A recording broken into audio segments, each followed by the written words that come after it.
Savez-vous pourquoi la plupart des gens restent pauvres toute leur vie, tandis que les familles juives construisent silencieusement une richesse générationnelle qui dure depuis des siècles? Ce n'est pas parce qu'ils gagnent plus d'argent, ce n'est pas parce qu'ils ont eu de la chance, et ce n'est certainement pas à cause d'une quelconque conspiration secrète. C'est parce qu'ils comprennent quelque chose de fondamental sur la dépense et les lois spirituelles de la préservation que 99% du monde n'a jamais appris. Aujourd'hui, je vais vous révéler les 5 choses que les Juifs n'achètent absolument jamais. Ce sont 5 habitudes de dépenses spécifiques qui drainent silencieusement votre compte bancaire chaque mois, pendant que vous vous demandez pourquoi vous ne pouvez jamais avancer. Je m'appelle Rabin David. Depuis plus de 40 ans, j'ai consacré ma vie à l'étude du Talmud, de la Torah et de la sagesse financière pratique, transmise dans ma famille depuis 7 générations. Mon grand-père était rabbin à Jérusalem. Son père, avant lui, enseignait ces mêmes principes dans les petites synagogues de Pologne avant la guerre. Ils ont porté ce savoir à travers les frontières, à travers la persécution et à travers tous les effondrements économiques imaginables. Et pourtant, à travers tout cela, notre famille n'a jamais fait faillite, pas une seule fois. Parce que le monde vous apprendra comment gagner de l'argent, mais seule la Torah vous apprendra comment le conserver. Ce que je suis sur le point de partager avec vous n'est pas de la théorie, c'est le plan exact utilisé par les familles les plus riches de l'histoire. Mais je dois être honnête avec vous. La 5e chose que je vais révéler est tellement contre-intuitive que la plupart des gens me contredisent à son sujet. Ils pensent qu'ils savent mieux. Ils pensent pouvoir surpasser des milliers d'années de sagesse éprouvée. Si vous êtes l'une de ces personnes qui veulent argumenter plutôt qu'écouter, vous êtes aveuglé dans votre quête du succès et vous devriez éteindre cette vidéo maintenant. Mais si vous êtes prêt à enfin voir les trous invisibles dans votre seau, restez avec moi jusqu'à la toute fin. Car ces 5 principes se construisent les uns sur les autres, et si vous en manquez ne serait-ce qu'un, tout le système de préservation s'effondre. J'ai appris ces principes à l'âge de 19 ans. J'étais jeune, arrogant, et honnêtement, je gérais très mal mon argent. Je dépensais tout ce que je gagnais pour avoir l'air d'être riche. Un soir, mon grand-père m'a fait asseoir à son vieux bureau en bois et m'a posé une seule question. « David, pour qui achètes-tu ça ?» Je n'avais pas de réponse. Il m'a regardé et a dit « Les familles les plus riches sont celles dont la richesse est invisible aux yeux des étrangers, mais ressentie dans la sécurité de leurs petits-enfants. » Ça m'a frappé comme un coup de tonnerre. Lorsque j'ai finalement appliqué ces règles, ma vie a changé. En 1 an, mes dettes avaient disparu. En 3 ans, j'avais construit mon premier vrai investissement. Cela n'a pas commencé par gagner plus. Cela a commencé par comprendre ce qu'il ne faut jamais acheter. Si vous êtes prêt à activer cette sagesse ancienne dans votre propre vie, je vous invite à écrire en commentaire dès maintenant. Je choisis la sagesse financière. Je lis chaque commentaire. Il existe une loi spirituelle qui dit que lorsque vous déclarez vos intentions publiquement, vous alignez votre conscience avec les résultats. Faites-le maintenant, avant que nous n'entrions dans la première catégorie. Voici la vérité que personne ne veut vous dire. Les conseils financiers conventionnels sont fondamentalement incomplets. On vous dit d'économiser 10% ou de supprimer votre café du matin. C'est bien en surface, mais cela ignore la cause profonde de la pauvreté. On traite les symptômes sans s'attaquer à la maladie. Le Talmud enseigne que la richesse et la pauvreté ne sont pas seulement des conditions matérielles, ce sont des états spirituels. Si vous ne comprenez pas les lois spirituelles qui gouvernent l'abondance, vous pouvez gagner $1 million et finir quand même dans la ruine. La fondation de la richesse juive, c'est la discipline enracinée dans une sagesse ancienne. Et cette fondation commence par la première chose que nous n'achetons jamais. Des symboles de statut dans le but d'impressionner des étrangers. Dans notre tradition, il existe un concept appelé tsniout. La plupart des gens le traduisent par modestie vestimentaire, mais cela signifie en réalité quelque chose de bien plus profond. Cela signifie vivre en accord avec vos vraies valeurs, plutôt que de jouer un rôle pour un public qui ne se soucie pas de vous. Regardez le monde autour de vous en 2026. Les dettes des consommateurs atteignent des niveaux records. Les gens financent des voitures de luxe qu'ils ne peuvent pas se permettre et achètent des vêtements de marque à crédit. Pourquoi? Pour un sentiment momentané de statut qui s'évapore dès qu'ils s'éloignent de la personne qu'ils essayaient d'impressionner. Le Talmud avertit « Celui qui court après les honneurs verra les honneurs fuir devant lui. » Les familles juives riches agissent dans l'ombre.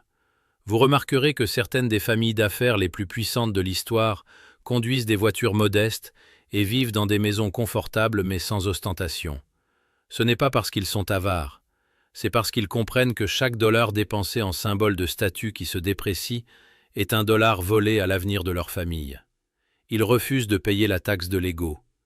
Si vous achetez des choses pour paraître riche plutôt que pour l'être vraiment, vous participez à votre propre destruction. Demandez-vous honnêtement, sur vos dépenses des 3 derniers mois, quelle part était pour vous et quelle part était pour l'image que vous voulez donner aux autres. Pour la plupart des gens, ce chiffre représente 40% de leurs revenus. Imaginez réorienter cela vers des actifs qui vous rapportent vraiment. Cela nous amène à la deuxième chose que les Juifs n'achètent jamais, les actifs qui se déprécient, déguisés en investissement. C'est l'un des principes financiers les plus importants du Talmud. Pourtant, presque personne n'en parle. Les sages sont clairs. Vous devez investir dans la terre, dans les affaires et dans les choses qui produisent des fruits. Vous ne semez pas dans des choses qui pourrissent au moment où vous les touchez. Je vois des gens faire cela tous les jours, et c'est un signe de folie financière. Ils achètent des voitures neuves qui perdent 20% de leur valeur dès qu'ils quittent la concession. Ils remplissent leur maison d'électronique et de gadgets qui seront obsolètes dans 18 mois. Mon grand-père disait « Il existe 2 types d'achats, ceux qui vous nourrissent et ceux qui vous dévorent. Une voiture neuve vous dévore, un bien locatif vous nourrit. Un placard plein de vêtements portés 2 fois vous dévore. Une entreprise qui génère des flux de trésorerie vous nourrit. En 2026, avec les taux d'intérêt actuels, financer un bien qui se déprécie revient à vous mettre volontairement dans les chaînes. Dans la tradition juive, chaque achat important doit passer un test. Dans 5 ans, cela vaudra-t-il plus ou moins? Si la réponse est moins, vous avez besoin d'une très bonne raison pour l'acheter. Si vous ne pouvez pas le justifier, vous passez votre chemin. La troisième chose que nous n'achetons jamais, et c'est là où beaucoup d'entre vous perdent de l'argent sans s'en rendre compte, c'est tout ce qui crée une obligation récurrente, sans revenu récurrent. Cela rejoint un principe kabbalistique sur le flux d'énergie. L'argent est une forme d'énergie, et il doit circuler en cycle. Lorsque vous créez des sorties sans entrée correspondante, vous créez un drain énergétique qui saigne lentement votre prospérité à blanc. Pensez aux dépenses récurrentes comme à de minuscules trous dans un seau. Vous pouvez y verser de l'eau aussi vite que vous voulez, mais si le seau a 50 petits trous, il ne sera jamais plein. Aujourd'hui, la plupart des gens sont abonnés jusqu'à la mort. Services de streaming, adhésions qu'ils n'utilisent pas, applications premium et livraison mensuelle de choses dont ils n'ont pas besoin. Individuellement, c'est peu. Collectivement, c'est un flot de manque. L'approche juive est radicalement différente. Avant d'accepter une dépense récurrente, nous créons d'abord une source de revenus récurrente pour la couvrir. Vous voulez un abonnement qui coûte 50 $ par mois? Commencez par créer un actif ou une source secondaire qui génère 50 $ par mois. Ainsi, votre seau reste intact. Rien ne s'écoule sans être réapprovisionné. La quatrième chose que les Juifs n'achètent jamais, et celle-ci offensera sûrement ceux d'entre vous qui courent après chaque tendance d'enrichissement rapide sur Internet, ce sont les produits financiers et les investissements qu'ils ne comprennent pas pleinement. Le Talmud contient des enseignements très étendus et précis sur le commerce honnête, les transactions équitables et la protection de son capital. L'un des principes fondamentaux est que, pour qu'une transaction soit bénie, l'acheteur et le vendeur doivent tous deux comprendre exactement ce qui est échangé. Si vous ne pouvez pas expliquer le mécanisme d'un investissement à un enfant de 12 ans en 3 phrases simples, vous n'avez pas à mettre l'argent de votre famille dedans. Point final. Je ne peux pas vous dire combien de milliers de personnes sont venues dans mon étude au fil des décennies, en pleurant parce qu'elles avaient perdu leurs économies. Et chaque fois, l'histoire est la même. Rabin, quelqu'un m'a dit que c'était sûr, quelqu'un m'a dit que je ne pouvais pas perdre, quelqu'un m'a dit que tout le monde le faisait. Ils avaient investi dans des produits dérivés complexes, des schémas de crypto-monnaies spéculatifs ou des transactions immobilières dont ils n'avaient jamais vraiment lu les termes. Ils avaient suivi le troupeau. Le Talmud mettait spécifiquement en garde contre cette mentalité grégaire. Il y a un enseignement qui dit « Quand tout le monde court dans une direction, vous devez vous arrêter et envisager de courir dans l'autre sens. » Il ne s'agit pas d'être un contradicteur pour le plaisir. Il s'agit de reconnaître que lorsqu'un investissement devient une manie, l'opportunité est généralement déjà passée, et ce qui reste n'est que le risque. Regardez ce qui s'est passé récemment sur les marchés. Des millions de personnes ont versé leur argent durement gagné dans des actifs spéculatifs qu'elles ne comprenaient pas, chassant des rendements qui semblaient magiques. Elles ont été aveuglées par leur propre cupidité, ignorant la loi fondamentale de la valeur. Pendant ce temps, les familles juives que je connais faisaient ce qu'elles ont toujours fait: investir dans des entreprises qu'elles comprennent, dans des terres qu'elles peuvent toucher, et dans des véhicules éprouvés qui ont fait leurs preuves depuis des siècles. La simplicité n'est pas un signe d'ignorance. La simplicité est le signe ultime de la clarté, et la clarté est le fondement de toute décision financière sage. Si vous vous laissez emporter par le battage médiatique par peur de rater quelque chose, vous opérez depuis un esprit de peur.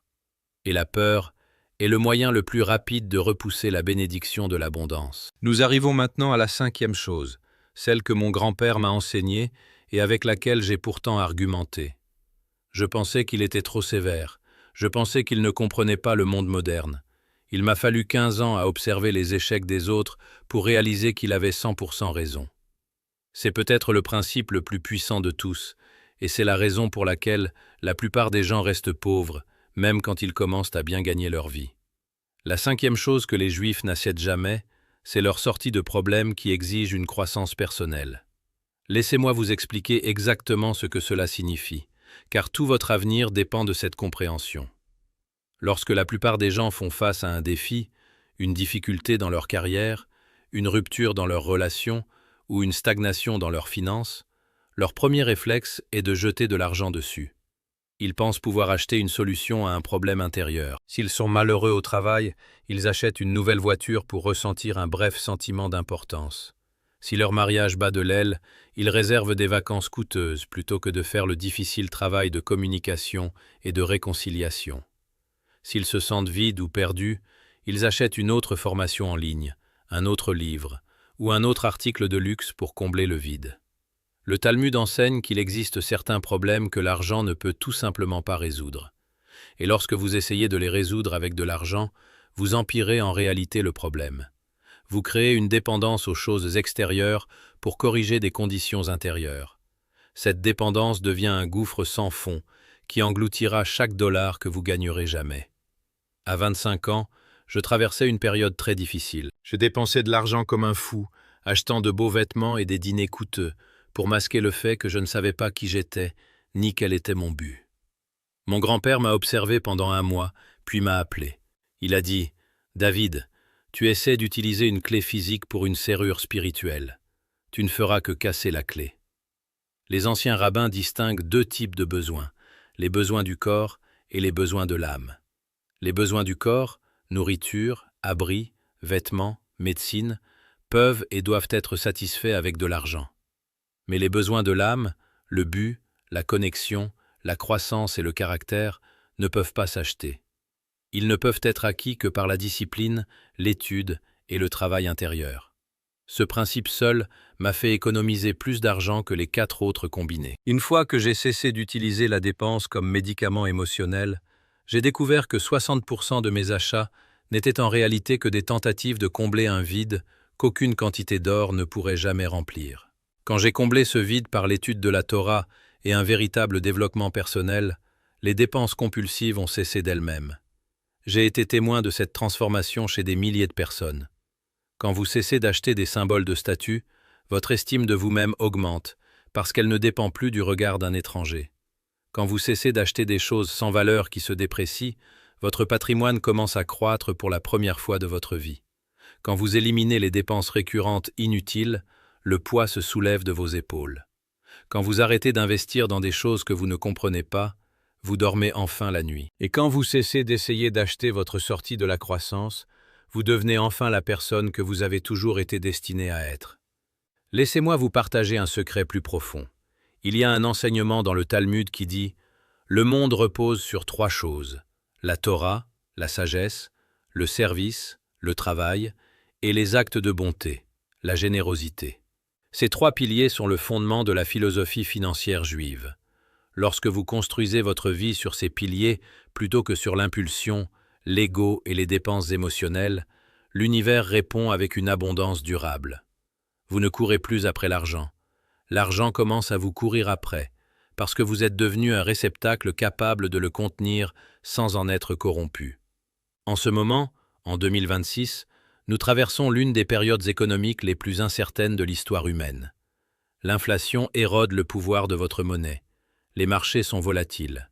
Mais ces principes anciens fonctionnent dans n'importe quelle économie.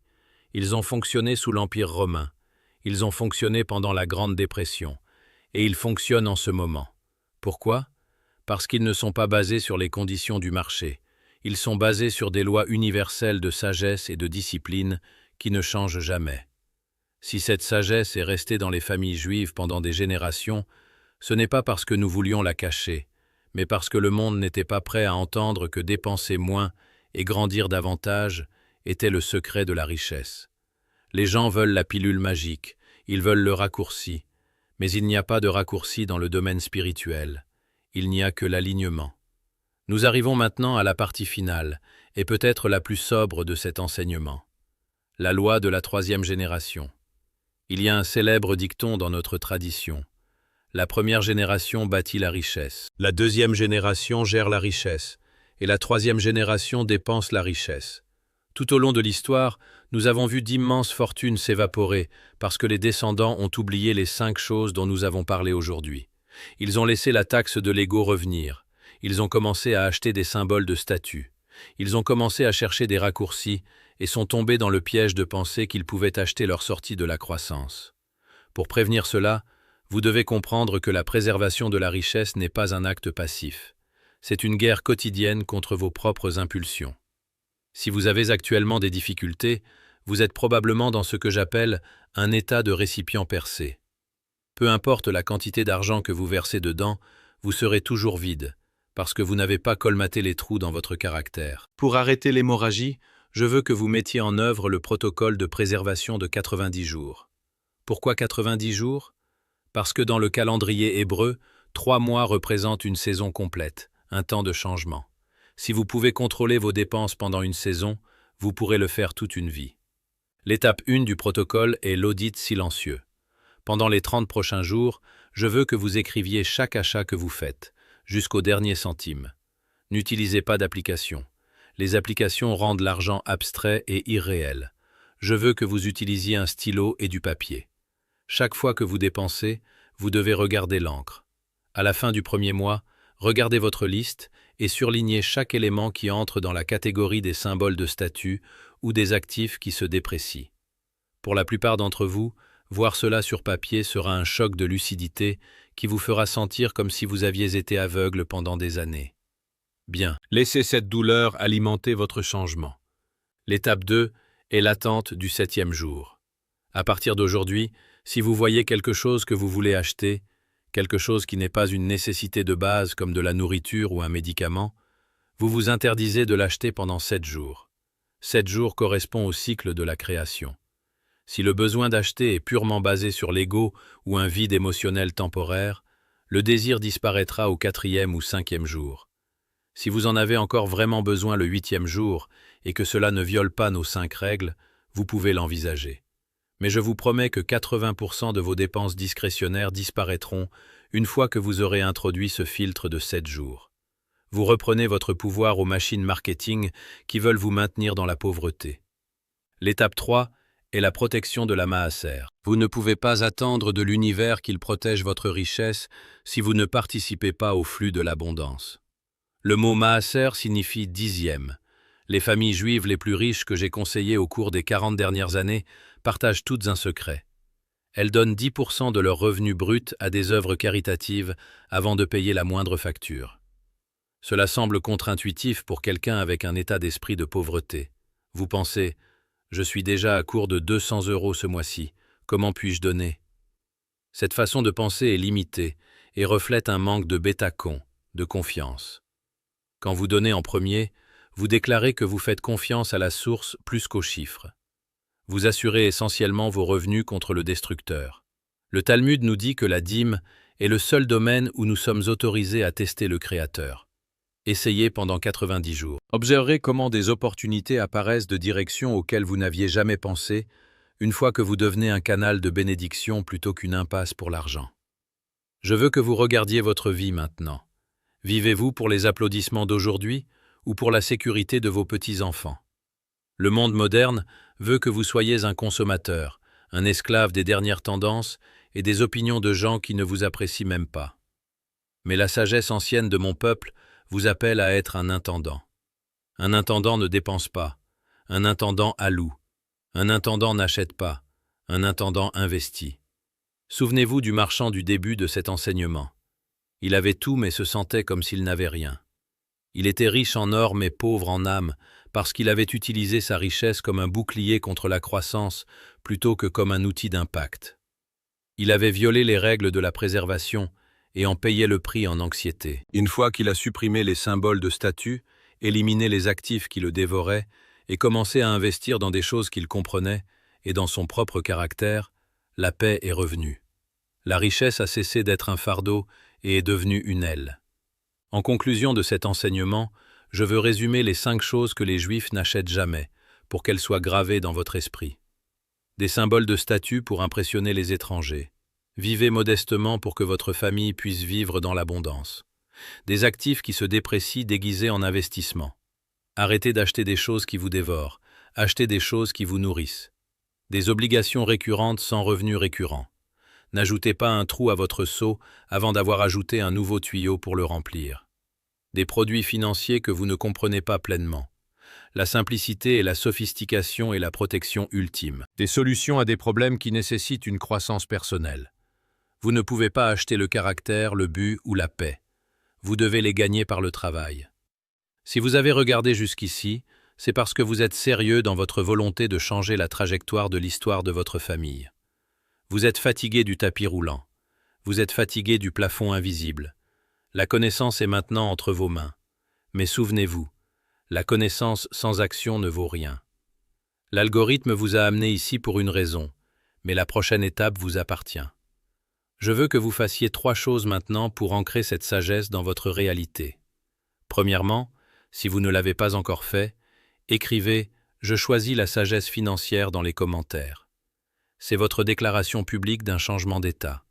Deuxièmement, abonnez-vous à cette chaîne et activez la cloche de notification. Je suis Rabbin David et chaque semaine je publie des clés cachées du Tanakh et du Talmud, des secrets sur le code monétaire juif, le pouvoir spirituel des lettres hébraïques et les rituels qui transforment la pauvreté en abondance.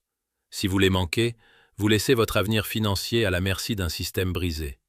Troisièmement, appuyez sur le bouton « J'aime ». Cela aide ce message à atteindre d'autres personnes qui se noient actuellement dans les mensonges de la culture de consommation. Vous n'êtes pas une victime de l'économie de 2026. Vous n'êtes pas esclave de votre compte en banque. Vous êtes un co-créateur avec le divin. Arrêtez d'acheter les mensonges. Commencez à construire l'héritage.